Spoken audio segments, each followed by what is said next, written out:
నూలులో శతాబ్దాల గౌరవం, పట్టు పరంపరకు ప్రతీక, సంప్రదాయానికి శాశ్వత చిరునామా సఖీ. నమస్తే రమగారు. నమస్తే జయ. రమగారు, ఏదన్నా గొడవలైనప్పుడు, ఇష్యూస్ అయినప్పుడు కక్షలు, కార్పణ్యాలు, ప్రతీకారాలు నేను తీర్చుకుంటాను, ఆ ప్రతీకారం తీర్చుకునే వరకు నేను నిద్రపోను, శపథాలు చేస్తూ ఉంటారు. అవును, ఇలాంటివి ఏమైనా స్టోరీస్ ఉన్నాయండి? రాజుల కథల్లో కనిపిస్తాయి కదా జయ. ఆ, రాజుల కథల్లో చాలా అద్భుతంగా కనిపిస్తాయి, బ్రహ్మాండమైన కథలు.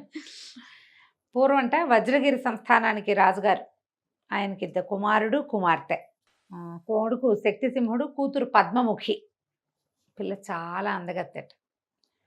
అయితే ఈ పద్మముఖికి వాళ్ళకి అవతల దీంట్లో ఉన్న అవతల రాజ్యాల్లో ఉన్నటువంటి ఇంద్రవర్మతో వివాహాన్ని నిశ్చయించుకున్నారు. పద్మముఖి కూడా సమ్మతి ఇచ్చింది. వాళ్ళిద్దరూ మాట్లాడుకున్నారు, సరే అనుకున్నారు. అయితే వీళ్ళకి రెండో పక్కన ఉన్నటువంటి శృంగగిరి రాజ్యంలో, ఇది వజ్రగిరి కదా, శృంగగిరి రాజ్యానికి కాలకేతుడు అనే యువకుడు రాజుగా ఉండేవాడు. అతనికి ఇందుమతి అని ఒక చెల్లెలు, తల్లి ఉన్నారు.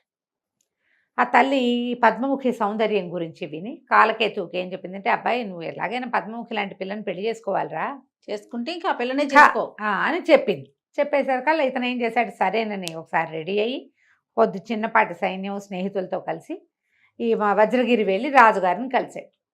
కలిసేసరికల్లా ఆయన పెళ్ళికి నిరాకరించాడు. మా అమ్మాయికి ఇంద్రవర్మతోటి వివాహం కుదిరిపోయింది, సారీ క్షమించు, వివాహం చేయలేం అనగానే ఏం చేస్తాడు, మా పిల్లని నీకు ఇవ్వమన్నాక తలకాయ దించుకుని ఇంటికి వెళ్ళిపోయాడు. సరే ఊరుకున్నారు.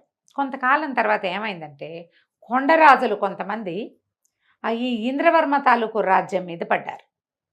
పెళ్లి కుమారుడు, వీళ్ళు పెళ్లిగా సంబంధం కుదుర్చుకున్నారుగా, ఆ కుదుర్చుకున్న రాజుగారి రాజ్యం మీదకి తగాదాగా వచ్చారు. వచ్చేసరికి అతను ఏం చేశాడు, కాబోయే మామగారికి బావమరిదైన శక్తిసింహుడికి ఉత్తరాలు రాశాడు. మా మీద కొండరాజులు విరుచుకుపడుతున్నారు, సైన్యంతో వచ్చి మరి సహాయం చేయండి అని. సరే, తెలిసింది అందరికీ. ఈ శక్తిసింహుడు తండ్రి ఇద్దరు కలిసి, రాజు కొడుకు ఇద్దరు కలిసి చాలా సైన్యాన్ని తీసుకుని అక్కడికి సహాయానికి వెళ్ళారు ఇంద్రవర్మకి.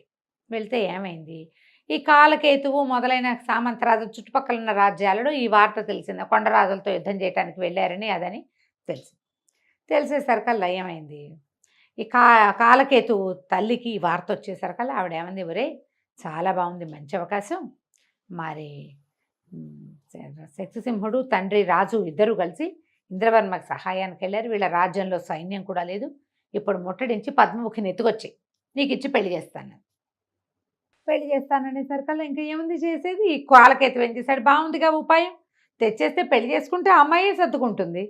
అలాగని భావించి కాలకేతువు ఒక మాదిరి సైన్యాన్ని వెంబడి పెట్టుకెళ్ళి ఆ ఊళ్ళో ఉన్న సైన్యాన్ని చితకొట్టేసి పద్మముఖిని ఎత్తుకుని తీసుకొచ్చేసాడు. ఈ ఇంటి ఇక్కడికి వచ్చాక ఈ అమ్మాయి ససేమిరా నేను పెళ్లి చేసుకున్నాను, నేను చేసుకోను, మా నాన్నతో మాట్లాడి సంబంధం కుదుర్చుకోవాలి, లేదా మాతో పోరాడి నన్ను తీసుకురావాలి. మా నాన్నతో మాట్లాడలేదు, మాతో పోరాడలేదు, నన్ను ఎత్తుకొచ్చిన వాడితో పెళ్ళి ఏమిటి, దొంగని నేను పెళ్లి చేసుకోను, దొంగతో వివాహం కుదరదు, అసలు నేను చేసుకోను అనేసరికల్లా వాళ్ళ అమ్మంది, అవురవరా నీకు ఇంత పొగరా, నా కొడుకుని దొంగంటావా, నువ్వు చాకరీ చేస్తావా పెళ్లి చేసుకుంటావా అని. చాకరీయే చేస్తా కానీ పెళ్లి మాత్రం చేసుకోనండి ఇస్తుంది పద్మముఖి. రాజుగారి అమ్మాయి కాదు, నేను ఇంద్రవర్మకి దత్తమైన దాన్ని, వాగ్దత్తని, ఇంకొకళ్ళని పెళ్లి చేసుకునే ప్రసక్తే లేదు. వాడికి ఇంద్రవర్మ చచ్చిపోయాడంది, ఆవిడ చచ్చిపోయినా సరే నేను అతను విధవగా ఉంటా, ఇంకో పెళ్లి మాత్రం నేను చేసుకోను, పైగా దొంగను అసలు చేసుకోను. సరే, అక్కడి నుంచి ఆవిడ ఏం చేసేది, ఎంతో పని చేయించేది, బట్టలు ఉతికిచ్చి గిన్నెలు తోమించి అంతఃపురం అంతా ఊడిపిస్తే ఆ పనులన్నీ చేసి ఓ మూల శోషొచ్చి పడుకుని నిద్రపోయేది. అయినా కూడా వివాహం మాత్రం చేసుకోనంది. అప్పుడప్పుడు ఆవిడ అడిగేది 10 రోజులకు ఒకసారి, ఏమే అమ్మాయి అబ్బాయిని పెళ్లి చేసుకుంటావా, మనసు మార్చుకున్నావంటే సావనైనా చస్తా, అయినా నేను రాచకన్యని, నేను ఆత్మహత్య చేసుకోను, ఆత్మహత్య మహాపాపం, ఆత్మహత్య చేసుకోను, పని చేస్తా అంటే ఆవిడ ఇంకా చేయించేసేది. పాపం ఇందుమతి కూడా, అమ్మాయి ఎందుకే అమ్మా పాపం, పోనీలే ఓ పక్కనైనా ఉండని అంటే ఒప్పుకునేది కాదు ఆవిడ, ముసలావిడ. కాలకేతు కూడా చెప్పాడు, అమ్మాయి పిల్ల ఒక రాజ్యానికి యువరాణిమ్మా, వివాహం అయితే ఓ రాజ్యానికి రాణి అయ్యేది, ఇలాంటి దీనమైన స్థితిలో ఎందుకు ఉంచాలంటే దాని పొగరు, ఆ పొగరబోతాన వణిగితే కానీ కుదరదంది ముసలావిడ. పని చేసుకుంటూ ఉండేది. ఇంతలో అక్కడ ఏమైంది, ఈ పిల్లని అపహరించుకుని తెచ్చాక ఇంద్రవర్మ శక్తిసింహుడు ఓడిపోయారు. కొండరాజులు వాళ్ళ రాజ్యాన్ని ఆక్యుపై చేశారు. వీళ్ళు వెనక్కి వచ్చి చూసుకుంటే ఏముంది, ఇంద్రవర్మ వీళ్ళ దగ్గరికి కూడా వచ్చాడు, వీళ్ళ దగ్గరికే వచ్చేసాడు. వీళ్ళ రాజ్యంలో పద్మముఖి లేదు. ఇంతలో ఈ కొండరాజులు ఏం చేశారు, వాళ్ళని ఇక్కడ కూడా కొంత సైన్యాన్ని పంపించి వీళ్ళ మీద కూడా దాడులు చేశారు. వీళ్ళు సైనిక బలం అంతా చచ్చిపోయి బాగా ఆర్థికంగా నలిగిపోయారు. 3 సంవత్సరాలు గడిచినాయి. 3 ఏళ్ళు పట్టింది. శక్తిసింహుడు, ఇంద్రవర్మ కొంతమంది స్నేహితులతో కలిసి అడవుల్లోకి పారిపోయారు. అలా వార్త వచ్చింది. 3 ఏళ్ళు గడిచిపోయింది. ఒకనాడు ఈ అమ్మాయి పద్మముఖి బట్టలు ఉతకటానికి నదికి తీసుకెళ్ళింది, పెద్ద మూట.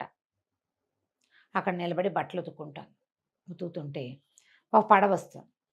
ఆ పడవలో 2 యువకులు నుంచునున్నారు. వస్తూ, అమ్మా ఇది ప్రతిష్టానపురమేనా అని అడిగారు. అడిగితే అవునండి. మరి ప్రతిష్టానపురపు రాజుగారు మరి వజ్రగిరి సంస్థానం నుంచి ఒక అమ్మాయిని తీసుకొచ్చారు, రాజకుమార్తెని. ఆ అమ్మాయికి వివాహం అయిందా, ఆ అమ్మాయి బతికే ఉందా అని అడిగారు. అడిగేసరికల్లా వివాహం కాలేదు, బతికే ఉంది, ఏమీ చేయలేక రాజుగారి బట్టలు ఉతుక్కుంటోంది, జీవోత్సవంలాగా బతుకుతూ రాజుగారి బట్టలు ఉతుక్కుంటోంది, నిలబడున్న అన్నాను భర్త గుర్తుపట్టే పరిస్థితిలో లేకుండా దీనమైన స్థితిలో ఉందని వాళ్ళ ఏడ్చింది. వాళ్ళు గుర్తుపట్టాల అమ్మాయిని. పరిగెత్తుకుంటూ దగ్గరగా పడవ గబగబా తొందరగా లాక్కొచ్చి ఆ శక్తిసింహుడు, ఆ ఇంద్రవర్మ ఇద్దరు పడవ దిగి పరిగెత్తుకొచ్చారు ఈ అమ్మాయి దగ్గర. తీరా చూస్తే ఏముంది, దగ్గరకు వస్తే కానీ ఆ పద్మముఖి చిక్కిపోయి నల్లబడిపోయి, వేళకి ఆహారం లేక, ఈ బట్టలు ఉతుకుడు, పోషణ లేక బట్టలు ఉతుకుడు ఆ పనులతోటి చిన్నతనం నుంచి అలవాటు ఉంటే ఒక రకం, పైగా విపరీతమైన దిగులు. తండ్రి ఏమయ్యాడో, తమ్ముడేమయ్యాడో, కాబోయే భర్త ఏమయ్యాడో, తన రాజ్యం ఏమైందో, తన గురించి ప్రజలు ఏమనుకుంటున్నారో, పరువు పోయిన భావన పాపం. అక్కడిని కావలించుకుని ఏడ్చాడు. అయ్యో నీ పరిస్థితి ఇలా వచ్చింది అని, నువ్వు మాతో మనకు పర్వాలేదు, మళ్ళీ 3 ఏళ్లలో మేము తిప్పుకున్నాము. మరి ఆటవికులు కొంతమందితో స్నేహం చేసాం, సైన్యాన్ని సమీకరించుకున్నాం, కొండరాజుల్ని పారద్రోలేసాం. నేను మీ వాళ్ళ రేపు వీళ్ళ మీద దాడి చేసి నేను తీసుకెళ్తామన్నాడు. అంటే ఇంద్రవర్మ అన్నాడు, ఎందుకు దాడి చేయటం అనవసరంగా, ఇక్కడే ఉంది కదా, పడవెక్కించుకుని తీసుకెళ్ళిపోతే ఇక దారే లేదు, మన దారిని మనం వెళ్ళిపోదామంటే ఆవిడ ఒప్పుకోలే. అమ్మాయి పద్మముఖి, నేను అట్లా రాను, వాడు దొంగతనంగా తెచ్చాడని మీరు దొంగతనంగా ఎత్తుకుపోవటం ఏమిటి, దొరతనంగా తీసుకెళ్ళండి, కాలకేతుని ఓడించి నన్ను తీసుకెళ్ళండి అని చెప్పేసరికల్లా సరే వాళ్ళు ఒప్పుకుని, నువ్వు జాగ్రత్తగా ఉండు, ఒక్కరోజు నీ ప్రాణాలు కాపాడుకో చాలు, 3 పూట్ల అన్నం తిను, ఎల్లుండి మేము వచ్చేసరికల్లా నువ్వు శక్తిని సంపాదించుకుని ఉండాలి అని చెప్పి తమ్ముడు, కాబోయే భర్త ఇంద్రవర్మ వెళ్ళిపోయారు. ఈ అమ్మాయి ఏం చేసింది, బట్టలు ఉతుకుతుందిగా ఆ బట్టలు అక్కడ బారేసి వెళ్ళిపోయింది. వెళ్ళేసరికల్లా ముసలావిడ ఆ వాకిట్లో కూర్చుని ఉంది, వాళ్ళ ఆ కోట బయట, అదే అంటే అంతఃపురం దగ్గర కుర్చీ వేసి కూర్చుంది. బట్టలు ఉతకడానికి ఎంతసేపా, అయినా బట్టలు అయిపోయింది. ఏం బట్టలు గిట్టలు నేనేం ఉతకనంది. ఏమిటి పొగరెక్కిందా, చంపేస్తానంది ఆవిడ. అనేసరికల్లా ఎట్లా చంపుతావు అని గట్టిగా గద్దిచ్చింది. గద్దిచ్చేసరికల్లా అరే దీన్ని 2 దెబ్బలు కొట్టండి రా అని సైనికుల్ని పిలిచింది ఆవిడ. పిలిచేసరికల్లా నేను రేపు రాణిని కాదలుచుకున్నాను, నా మీద చెయ్యేసిన వాడిని రేపు పొద్దున్న చెండా లెక్క తీయిస్తాను అనేసరికల్లా ఈవిడేమనుకుంది, ఓహో పెళ్లి చేసుకుంటుంది, నిజమా అంత మాట అన్నామంటే నేను రాణిని కావడం తథ్యం అని చెప్పి చకచకాలు లేచి లోపలికి వెళ్ళిపోయి. ఇంకా ఈవిడ ఏం చేసింది, కాలకేతుని కేకేసి, ఒరే ఈ అమ్మాయి మనసు మార్చుకుందిరా, పెళ్లి చేసుకుంటుందిట, పెళ్లి ఏర్పాట్లు చేసేసుకో, చకచకా దాని బుద్ధి మారకుందే, పెళ్లి చేసుకుందు కానీ అని చెప్పి ఎల్లుండి పొద్దున పెళ్ళి. వీళ్ళు పెళ్లి ఏర్పాట్లలో ఉన్నారు. శక్తిసింహుడు, ఇంద్రవర్మ ఇద్దరు విరుచుకుపడ్డారు వీళ్ళ మీద. పడ్డమేంటి, కాలకెత్తుని పట్టేశారు. ఎంత మొత్తం ఆడవాళ్ళంతా అంతఃపురంలో చేరిపోయారు. ముసలావిడే, కూతురు, చాలామంది పనివాళ్ళు. రాజు పట్టుపడ్డాడని తెలిసిపోయింది. అక్కడి నుంచి ఒక సైన్యాధిపతి లోపలికి వచ్చాడు. ఇక్కడ పద్మముఖి దేవి గారు ఎవరు, ఆమెని దాసీగణంతో సహా తీసుకురమ్మన్నారు శక్తిసింహుల వారు అని చెప్పేసరికల్లా ఈవిడేం చేసింది, అమ్మాయి లేచి నిలబడి, నేనే పద్మముఖిని, ఈ ఉన్న వాళ్ళంతా నా దాసీలు అని చెప్పింది. అందులో ముసలావిడ ఉంది, ఇందుమతి ఉంది. అక్కడ ప్రమాదం జరిగితే అందరూ ఓ చోట చేరుతారు కదా, అమ్మ రండి పల్లకి రెడీగా ఉందని పల్లకితో పాటు పల్లకిలో ఆవిడని ఎక్కించుకొని పద్మముఖిని మొత్తం దాసీలందరికీ చేతులకి గొలుసులేసి తీసుకుపోయారు. రాజమాత, రాజుగారి చెల్లెలు సంఖ్యలు వేయించుకుని దాసీలుగా వెళ్ళిపోయారు. యుద్ధంలో కాలకేతు సంహరింపబడ్డాడు. ఆడవాళ్ళిద్దరూ దాసీలుగా వెళ్ళిపోయారు. సరే అక్కడికి వెళ్ళాక ఏమైంది, సరే చక్కగా అంగరంగ వైభవంగా ఇంద్రవర్మతో వివాహం చేసుకున్నాక ఈ వీళ్ళని ఏం చేద్దామన్నాడు.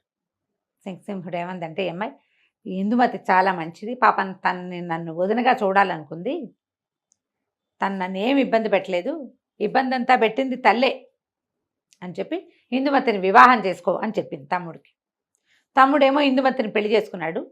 ఇందుమతి వాళ్ళ అమ్మ మాత్రం బతుకున్నంతకాలం అంతఃపుర దాసిగానే ఉంది. తన తమ్ముడి అత్తగారిని దాసిని చేసి అట్టి పెట్టింది అమ్మాయి. ఆవిడెప్పుడూ దాసిగానే ఉండాలి. పద్మముఖి వివాహం చేసుకుని ఇంద్రవర్మ ఇంటికి వెళ్ళిపోయింది. తనతో పాటు ఈ తమ్ముడు అత్తగారిని దాసిగా తీసుకుపోయింది. పగట్లా సాధిస్తారు. రాచరికపు కథల్లో ఈ పగ సాధించే కథలు బోల్డ్ అని కనపడతాయి. ఎక్కడ అవకాశం వస్తుందో అక్కడ అవకాశం పగని వస్తే తీర్చుకుంటారు. అట్లా తీర్చుకుంది. ఇందుమతి కూడా ఏమీ మాట్లాడలేదు. ఇలా మరి రాచరికంలో జరిగేదే ఇది. తన తల్లిని దాస్యం చేసినందుకు పగ తీర్చుకోవాలి అమ్మాయి. తనని దాస్యం చేయకుండా రాణిని చేసినందుకు వదిన గారి పట్ల కృతజ్ఞతగా ఉంది. బాగుందండి. కథ కంచికి మనం ఇంటికి. నమస్తే రమగారు. నమస్తే.